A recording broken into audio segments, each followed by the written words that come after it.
Adivinha quem é? Olá, gente, tudo bom? Vê, por conta desse período de quarentena, a gente vai dar essas aulas para vocês no formato EAD, tá? Fazendo esses vídeos para vocês, postando esses vídeos no YouTube, passando atividades para casa, de uma forma mais diversificada, indicando outros vídeos para vocês. E vai ter até live da gente, para poder tirar dúvidas desses assuntos, para vocês anotarem e vir com as dúvidas para a gente, tá? A gente vai dar continuidade aos assuntos. Um pouquinho antes de falar das atividades, a gente vai começar a falar sobre filogenia, tá? O que ser a filogenia? A filogenia, ela vai estudar as relações evolutivas entre os seres vivos. Como assim relações evolutivas? Essas relações, elas vão ser estudadas a partir de características tanto taxonômicas, morfológicas, que são estruturas físicas dos animais, seres vivos, né, que plantas também são classificadas assim, como também aspectos genéticos. Assim, dessa forma, ela vai estudar, né, vai propor relações evolutivas entre os organismos. E para estabelecer isso, tem que se ter noção de um ancestral em comum. O que é um ancestral em comum? Uma espécie de um animal, que geralmente eu dou um exemplo de ave, uma espécie de ave, que ela tem um bico, vou botar assim, aqui, aqui. Essa espécie tem um bico bem rente. Essa espécie ela vai ter uma distribuição, uma variação no ambiente muito grande.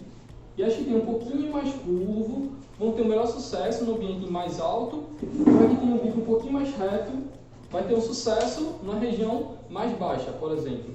Cada espécie a espécie, de acordo com a variação que ela tem, vai começar a dominar ambientes diferentes. E tem que se ter noção do ancestral em comum para poder estabelecer uma relação evolutiva. Porque a evolução, ela só parte do princípio que tem uma espécie que tenha algum aspecto evolutivo, né, menos apropriado para o ambiente. Considerando essas características, Willy Weng ele estabeleceu a sistemática filogenética. Essa sistemática, né, ela vai considerar esses aspectos taxonômicos, que são os aspectos visuais do animal, tanto visuais quanto aspectos ósseos, né, que não são aparentemente visíveis, mas se pode analisar fisicamente. Com os aspectos genéticos, a partir de análise do DNA das espécies, a gente vai conseguir saber até que ponto do DNA o animal ele tem o DNA dele posto, até que ponto o DNA desses dois animais ele vai ser diferente. Seria uma partição aqui, outra partição, que ponto ele vai divergir para poder dar uma característica diferente. Até esse ponto, ela é parecida com uma espécie ancestral. A partir de certo ponto, o DNA vai se diversificar e a gente pode atribuir um aspecto evolutivo da espécie que derivou dessa espécie ancestral e tem uma nova característica, mais adaptada ao ambiente. Essa classificação filogênica, né, ela pode ser vista do aspecto da anagênese ou da cladogênese.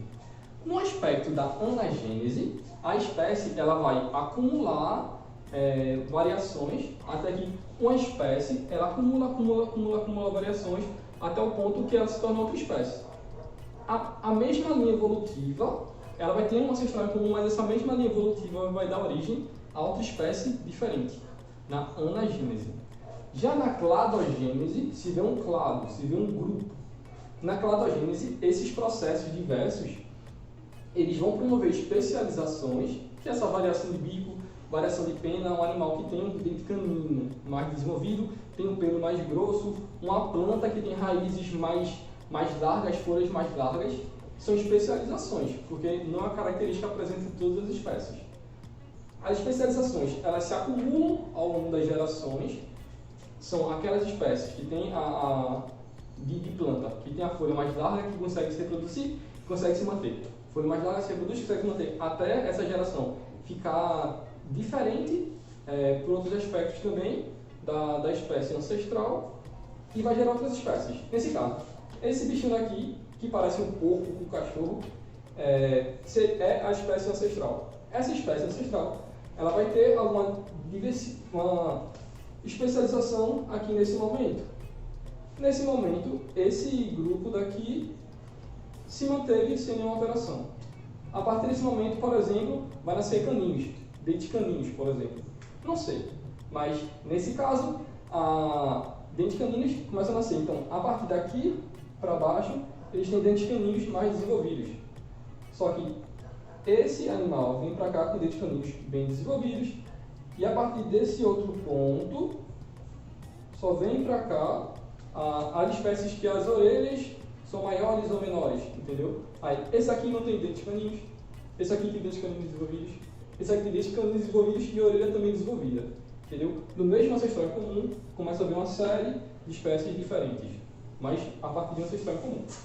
Essa aqui é a cladogênese, uma diversidade por conta de especializações de uma única espécie, que é o ancestral comum, e a anagênese é uma sequência de variações que no grupo só ela é contínua até gerar uma nova espécie final. E dentro disso, todos esses atributos morfológicos da taxonomia, que é a forma do corpo, quanto genéticos, elas vão servir na sistemática. Que na sistemática, onde vai ter a classificação final das espécies, né? Lembra daquilo que a gente sempre fala?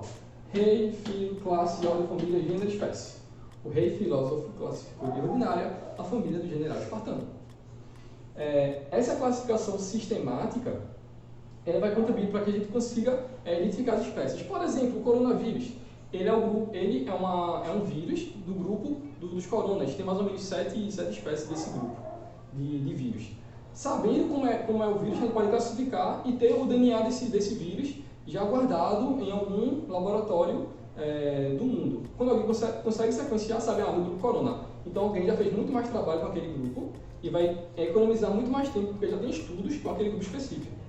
Né? Por isso que é importante ter essa classificação, para poder saber quem é cada indivíduo, saber nomear cada indivíduo, cada espécie, seja planta, animal, seja de vírus, para conseguir chegar naquela espécie e ter o máximo de informação possível. Essa sistemática ela vai englobar toda a biodiversidade de plantas, animais, fungos, bactérias, e ela vai contribuir nessa classificação de seres vivos, né? Classificando em grupos e subgrupos de seres vivos. A aula foi bem curtinha, é só isso que eu tenho para falar. Se tiver alguma dúvida, tentem guardar alguma dúvida sobre vírus, sobre o coronavírus principalmente, porque o coronavírus ele é do grupo dos corona, que é do grupo dos SARS vírus, que já acometeu a Ásia em outros tempos. Tá? Se vocês tiverem dúvidas sobre alguma matéria de jornal, guardem elas, para que a gente faça a live e consiga tirar o máximo de dúvidas possível. Tá bom? Beleza? Obrigado, se cuidem. Um cheiro enorme para vocês.